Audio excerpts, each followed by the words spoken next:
रमा हो निघतो आम्ही. वय सावकाश जा. हो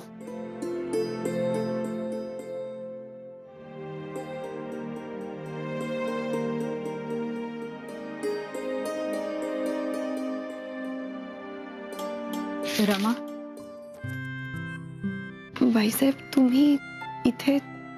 मला माहित होतं सगळ्या बायका घरी गेल्या तरी सुद्धा तू काम संपत इथेच असशील म्हणून. अहो नाही, तसं काम आटपलंच होतं माझं, मी निघतच होते. नाही नाही, जास्त वेळ नाही घेणार मी तुझा. अहो नाही, असं का बोलताय तुम्ही? तुम्हाला जितक्या वेळ बोलायचं आहे तितक्या वेळ तुम्ही बोलू शकता, काहीच हरकत नाही. बघा तुम्ही बसा ना. नाही नाही, असू देत. तुझ्याशी हे सगळं कुठे बोलावं हे कळत नव्हतं मला. तुझ्या घरी येऊन बोलणं शक्य नाही आणि वाड्यावरती हा विषय काढता येत नाही, म्हणून इथे आले. भाईसाहेब भाऊ, तुम्ही कशाला इथे येत बसलात? नाही म्हणजे तुम्ही सांगितलं असतं तिथे आले असते मी. बरं बोला ना, काय बोलायचं होतं तुम्हासनी? रमा, मला माहिती आहे तू खूप चांगली मुलगी आहेस आणि म्हणूनच मी कायम तुझ्या पाठीशी उभी आहे. तू माझ्याविषयी, प्रतापविषयी किंवा आमच्या घराविषयी कधीच वाईट विचार करणार नाहीस हे माहिती आहे मला. आज प्रतापची आई म्हणून हात जोडून विनंती करायला आले मी तुला. भाईसाहेब भाऊ तुम्ही, हे बघ, प्रतापच्या आयुष्यात एक नवीन पर्व सुरू होते, तेव्हा त्याच्या आयुष्यात परत येण्याचा किंवा कळत नकळत कुठल्याही गोष्टीत हस्तक्षेप करण्याचा विचार सुद्धा करू नकोस. ही कळकळीची विनंती आहे माझी तुला. जे झालं ते खूप वाईट झालं, पण एक गोष्ट लक्षात घे रमा, प्रत्येक नात्याचं एक नशीब असतं, त्याला एक आयुष्य असतं आणि तुमच्या नात्याचं आयुष्य संपलंय असं समज. प्रतापच्या आयुष्यात आत्ता कुठे आनंद यायला लागलाय ग, आणि त्या आनंदाला कोणाची दृष्ट लागू नये हीच इच्छा आहे माझी. आता मी तुला स्वार्थी वाटेन, पण इथे मी एक आई म्हणून आले. एवढं करशील माझ्यासाठी? भाईसाहेब हो, असं नका ना बोलू, आणि तुम्ही काळजी नका करू. छोट्या बालकांच्या आनंदातच माझा आनंद आहे. त्यांच्या या आनंदाच्या वाटेत माझ्यामुळे कुठला बी अडथळा येणार नाही. वचन देते तुम्हासनी.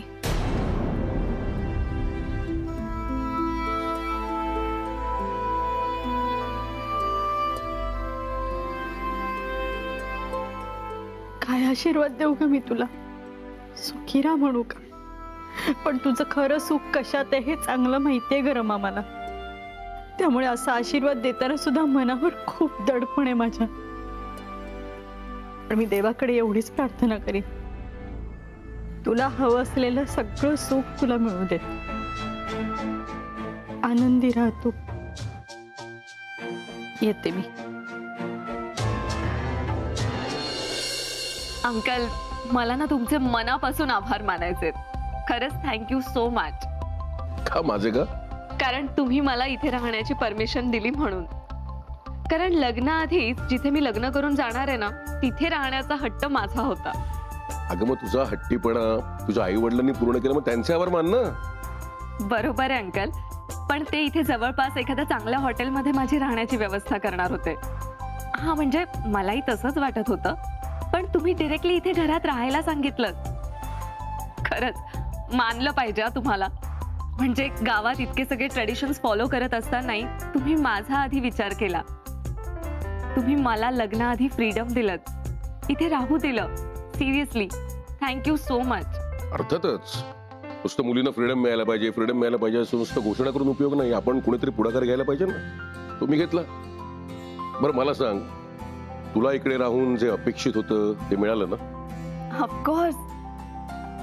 खरं तर माझ्या अपेक्षेपेक्षा खूप जास्त चांगलं मिळालंय. मला इथे सगळ्यांशी मनमोकळेपणाने बोलता आलं. खरं सांगू तर सगळ्यांशी आता माझी खूप छान ओळखही झालीये. हो, ते तर बघतोच आहे मी. अंकल, प्रताप सोबत मला या गावात फिरता आलं, सगळ्या गोष्टी पाहता आल्या. खरं तर गावातली जिओग्राफी पण माझ्या लक्षात आलीये आणि इथल्या लोकांशी सुद्धा आता माझी ओळख व्हायला लागलीये. बर, इवन त्या आपल्या रोजगार केंद्रात पण मी जाऊन आले. तिथे मला रमा सुद्धा भेटली.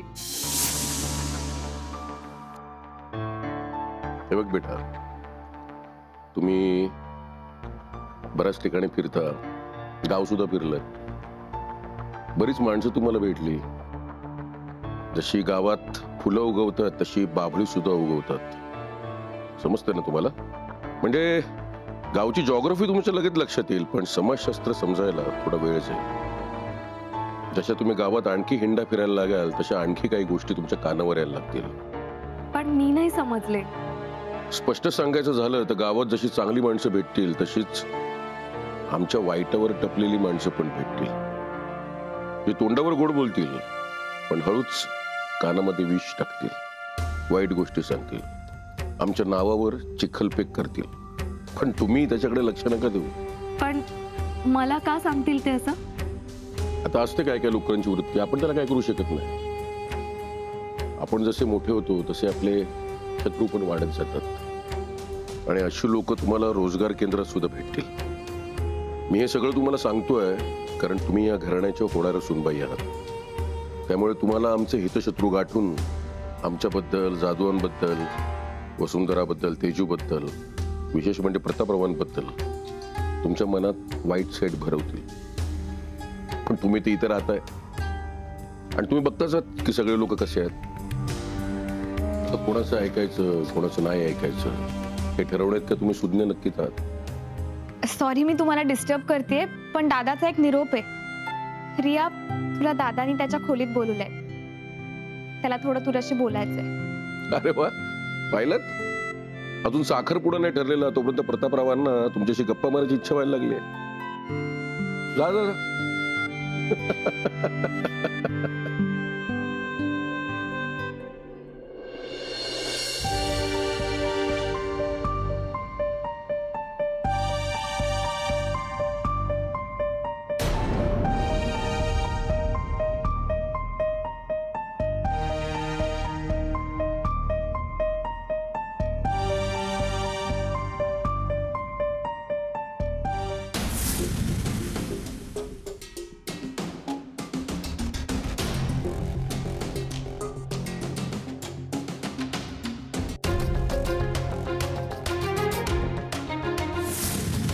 प्रताप, ही कुठली स्टाईल आहे गिफ्ट देण्याची? ए, हे तू मुद्दाम ठेवलंस की बाय मिस्टेक पडलं होतं? अहो ते चुकून. Thank God. पण यावर माझा पाय पडला ते. नाहीतर तू आणि मी तू आणलेले हे सरप्राईज गिफ्ट शोधत बसलो असतो नाही. एक मिनिट, हे तू माझ्यासाठीच आणलंयस ना? एक्झॅक्टली. या घरात आर पासून कुणाचंच नाव सुरू होत नाही. So R for Riya. Am I right? Don't be shy Pratap. मला माहिती आहे हे तू माझ्यासाठीच आणलंय. अँड आय नो की तू माझ्या इतका बोलकाही नाहीयेस. त्यामुळे तुझ्या अबोल्यातून खूप साऱ्या गोष्टी मलाच समजून घेण्याची सवय करावी लागेल. हे गिफ्ट आणलंयस तर आता नीट दे तरी. ओके, मला माहितीये तू हे देण्यासाठी लाजत असशील, पण ओके, हे तूच माझ्या गळ्यात घातलंयस असं समजून मीच माझ्या गळ्यात घालते.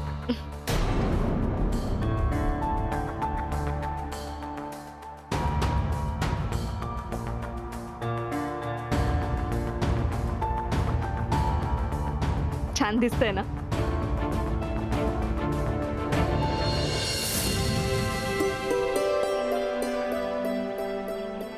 रमे, पिंट्या दादा, अरे काय झालं? काही काम होतं का? काम असं काही नाही, सहज दिसली म्हणून बोलायला आलो. पण काय ग, कुठं चालली एवढ्या लगबगीनं? अरे मी रोजगार केंद्रात जात होते. पण काल तर तू आईला सांगत होती की तू सगळ्यांना सुट्टी दिली तिकडे म्हणून. अरे पिंट्या दादा, बाकीच्या बायकांना सुट्टीच आहे. तर आता काल कुठल्या ऑर्डरी गेल्या आहेत, आणखीन किती ऑर्डरी आहेत, या समजाचा हिशोब लावायला मला तिथे जायचंय बघ. येते. हे रमे थांब, मला जरा तुला काहीतरी विचारायचं. काय काल घरात सगळे होते, बोलता नाही आलं, सकाळी पण बोलता नाही आलं. पण तू फोटो काढून आली ही गोष्ट खरी आहे का? नाही काय तो प्रकाश, तो फोटोग्राफर आहे ना, तो भेटला होता मला, तो सांगत होता मला जरा सांगणार मी काय चाललंय, काय तुझं नेमकं सगळं, काय गरम आहे, काय विचारतोय मी, सांग ना. पिंट्या दादा बरोबर आहे तुझं, गेले होते फोटो काढायला. अगं पण का? अरे ते आज नव्हतं समजा सांगणारच आहे ना तुला. काय रमे, काय लावलेस तू हे आज उद्या? ती आई पण याच गोष्टीमुळे चिडते तुझ्यावर. काय तुझ्यावर चिडते तेव्हा मी सावरून घेतो तुला, पण आता मला पण ना आईसारखंच वागावं वाटायला लागलं. नेमकं काय चाललंय तुझं, सांग ना आम्हाला पण. हा, आम्ही पण मदत करू तुला. पिंट्या दादा तुम्ही कायम माझ्या सोबत असाल आणि माझी मदत करा ह्यात मला काही शंकाच नाहीये बघ. किती बी काय बी चुकीचं केलं तरी तुम्ही समजा नेहमी माझ्या पाठीशी उभे राहा. पण मी काय बी वावडं करत नाही, विश्वास ठेवा माझ्यावर. आणि खरं सांगते पिंट्या दादा, तुला लवकरात लवकर समजा सांगणार आहे बघ, नक्कीच. पण आत्ता नको. आता मला लवकरात लवकर रोजगार केंद्रात पोहोचलं पाहिजे बघ. लई कामं आहेत तिकडे, ती बी करायची आहेत. ती झाली की घरी बी जाणार आहे आणि लवकर घरी गेले ना तर मामीला बी बरं वाटेल बघ. येते.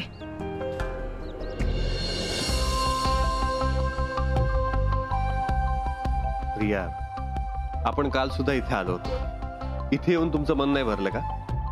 तुम्हाला आज पुन्हा यावंसं वाटलं? प्रताप, मला खरंच हे रोजगार केंद्र खूप आवडलंय आणि आज आपण सगळं गाव पाहिला, सगळीकडे फिरलो. आता या केंद्रात काम करण्याचा एक्सपिरियन्स पण घेऊ दे ना मलाही थोडंसं काम करू दे. आणि तुला तर माहिती आहे मला या सगळ्याची खूप आवड आहे, हेच तर माझं पॅशन आहे. पण आज हे बंद काय? अहो, आठवड्यातून एकदा त्या बायका सुट्टी घेतात. पण दाराला तर फक्त कडी लावली आहे. तसं आमचं गाव सेफ आहे, म्हणजे इथे एक सिक्युरिटी वाला असतो. पण आता तू चहा प्यायला वगैरे गेलास? या.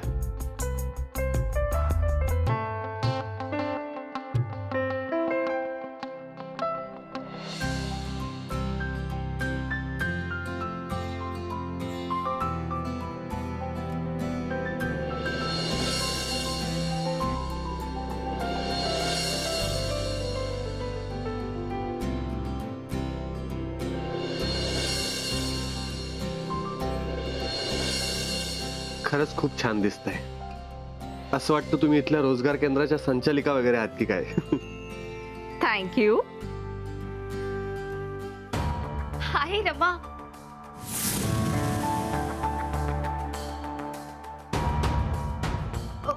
सॉरी, मी तुझी जागा घेतली.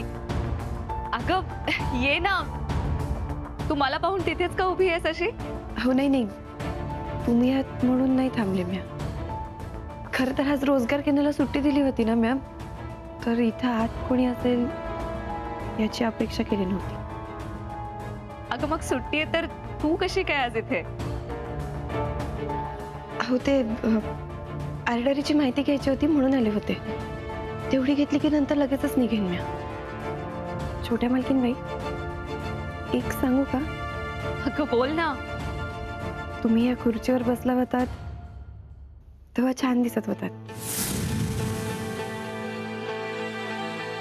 अगं प्रताप सुद्धा आता हेच म्हणाला.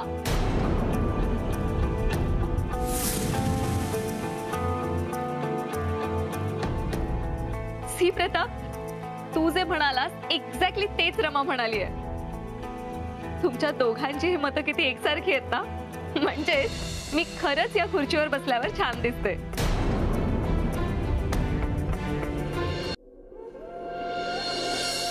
मामी नमस्कार. काय मामी आज उशीर झाला का कामावर जायला? नाही, ते शेजारच्या गावात जात होते कामाला, पण लांब पडते ना ते, त्यामुळे झेपत नाही मला. त्यामुळे सुटलंय ते काम. आता घरीच असते. मामी मला माहिती आहे अशा गोष्टी बोलायची जागा नाही, पण आता आपण भेटलोच तर सांगतो. माझ्या आईला आता हात धुवून मागे लागली आहे. ती हट्टाला पेटली की बेबोचं पालन पोषण करायला रमाण माझं लग्न लावून दे. तुम्ही एकदा येऊन बोलता का माझ्या आईशी? या बाबतीत मी काय बोलणार ना त्यांच्याशी. नाही म्हणजे कसं आहे, तुम्ही आला तर बरं होईल. उगाच माझे आई बाबा तुमच्या घरी येऊन रमासमोर अशी बोलणे केले तर उगी शोभा होणार बघा. बघते, म्हणजे आधी ह्यांच्याशी बोलते मग ठरवते. हा बोला, पण मला फक्त लवकर कळवा. होय, येऊ का? हो मामी.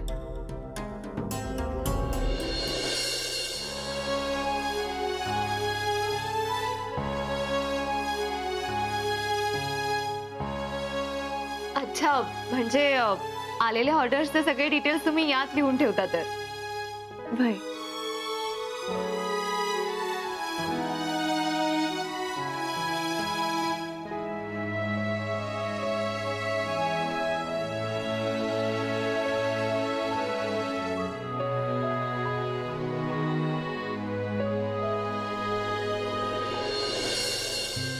रिया, अगं तुझ्या केसामध्ये काहीतरी अडकलंय. एक मिनिट थांब. घाबरू नकोस. एक मिनिट थांब. हे बघ, हे अडकलं होतं. मी घाबरले. हा, सॉरी, पण तुला एक सांगू? आता तू घाबरलीस ना, तेव्हा खूप क्यूट दिसत होतीस. प्रताप, काय चाललंय तुझं? तू मगाशी पण माझी तारीफ केलीस आणि आत्ताही. अगं तारीफ असं नाही, खरं तर मला तुला खूप काही गोष्टी सांगायच्या. अच्छा, कुठल्या? तुझे केस खूप छान आहेत. मला तुझे केस खूप आवडतात आणि सगळ्यात आवडतात ते तुझे डोळे. तू काही बोलायच्या आधीच तुझे डोळे बोलून मोकळे होतात. खरंच? अगदी खरंच.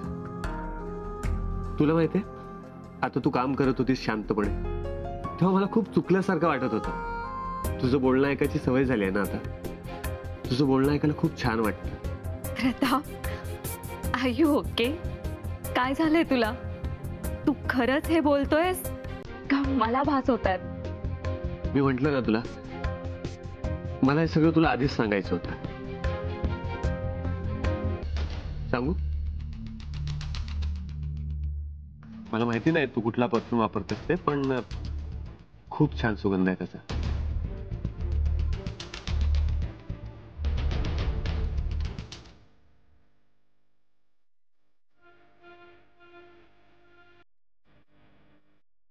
तू खरंच खूप छान आहेस. प्रताप, काय चाललंय तुझं? अगं खरंच, आय एम इम्प्रेस. तू ज्या पद्धतीने राहतेस, जसं स्वतःला मेंटेन करतेस, that is very classy. Pratap, तू एवढा रोमॅन्टिक आहे? काय चाललंय तुझं? हा,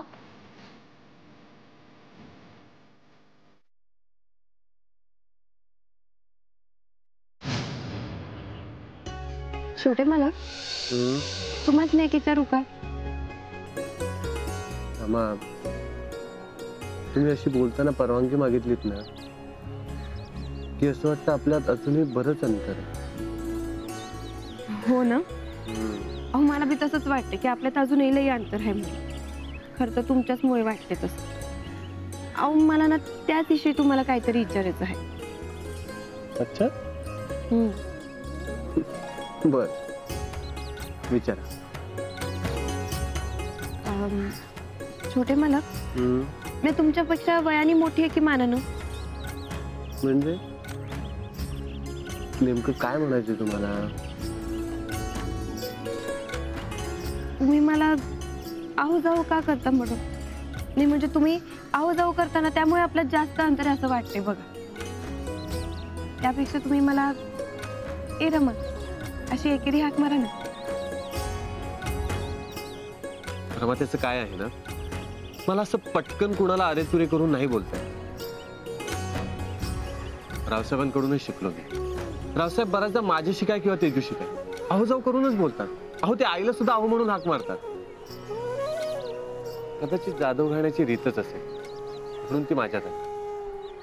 मी कितीही प्रयत्न केला ना तरी माझ्या तोंडातून आदरार्थीच शब्द बाहेर पडतो. मला कोणी शिकवलं असं नाही, पण लहानपणापासून कानावर पडत आले ना, म्हणून कदाचित सवय झाली असणार. पण छोटे मला काय वाटतं, तुम्ही तुमची ही सवय माझ्यासाठी मोडावी. म्हणजे आता बघा ना, लग्नानंतर बी तुम्ही मला आहो जाऊच करणार का? हो, रावसाहेब सुद्धा आईला आहो जाऊच करतात. तुम्हाला आवडत नाही का? हो नाही, तसं काही नाहीये. आवडतं मला, पण छोटे मला तरी बी एकदा मला रमा म्हणून हाक मारा ना. ठीक आहे, मी तुम्हाला तशी हाक मारेन, पण आता काय माझी एक अट आहे. अट? अहो कुठली अट? आणि छोटे, मला नेहमी म्या काहीतरी सांगितलं की तुम्हाला अट घालायचीच असते होय? अहो रमा, पण माझी अट काय ती तरी ऐकून घ्या. मी तुम्हाला ए रमा म्हणून हाक मारेन, पण त्याआधी तुम्ही मला छोटे मालक ऐवजी ए प्रताप म्हणून हाक मारावी लागेल.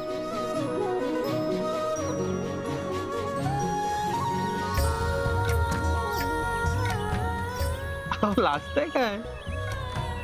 बोला. नाही छोटे मालक, असं होऊच शकत नाही. हे बघा रमा, जोवर तुम्ही मला ए प्रताप म्हणून हाक नाही ना मारत, तोवर मी तुम्हाला ए रमा म्हणून हाक नाही मारत. हो पण नाही छोटे मालक, एकतर आपल्याकडे होणाऱ्या नवऱ्याला नावानं हाक मारत नाही आणि एकरी तर नाहीच नाही. त्यामुळं या जन्मात तरी हे शक्यच होणार नाही माझ्या जन्मात. ठीक आहे, आपण पुढच्या जन्माची वाट बघूया.